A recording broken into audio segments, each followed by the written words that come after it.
नमस्कार, आप देख रहे हैं इंडिया टीवी 7 जनता की ताकत। हम आपके साथ पूनम पांडे नजर डालते हैं कुछ खास खबर पर। सूरत लोकसभा के 24वें सांसद मुकेश भाई दलाल द्वारा सांसद से प्राप्त अनुदान से मरीजों एवं उनके परिजनों के लिए बैटरी चालित ई वाहन का अनावरण कार्यक्रम आज दोपहर 12 बजे सिविल अस्पताल परिसर में आयोजित किया गया है। सूरत से ब्यूरो रिपोर्ट। આપણે સૌ જાણીએ છીએ તેમ સુરતની નવી સિવિલ હોસ્પિટલ એ દક્ષિણ ગુજરાતનું ગરીબ અને લોઅર મિડલ ક્લાસ માટેની એક શ્રેષ્ઠ હોસ્પિટલ છે। દક્ષિણ ગુજરાતના તમામ દર્દીઓ પણ અહીં ટ્રીટમેન્ટ માટે આવતો હોય છે। લગભગ એની ઓપીડી ડેઇલી 4.5 થી 5 હજાર છે અને ઘણી વખત દર્દીઓ આવતા હોય છે, એ લોકોને સ્ટ્રેચરમાં લઈ જવાની જરૂર પડતી હોય છે।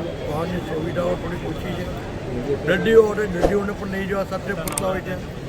એટલે આજે સંસદશ્રીને મળવા પડતા ગ્રાન્ટમાંથી મેં મારી ગ્રાન્ટમાંથી સિવિલ હોસ્પિટલને આ દર્દીઓ માટે એક બેટરી ઓપરેટેડ વ્હીકલ આપ્યું છે, જેમાં સ્ટ્રેચર પણ છે, જેથી પેશન્ટને નહીં ચાલી શકાય એવું સ્ટ્રેચર પર સુવડાવીને એની સાથે બે બીજા એના 3 સગાવાલા આવ્યા હોય એ પણ એની અંદર સિવિલ હોસ્પિટલ જઈ શકે તે માટેની એક આજે મેં મારી ગ્રાન્ટમાંથી એક આ બેટરી ઓપરેટેડ વ્હીકલ આપ્યું છે।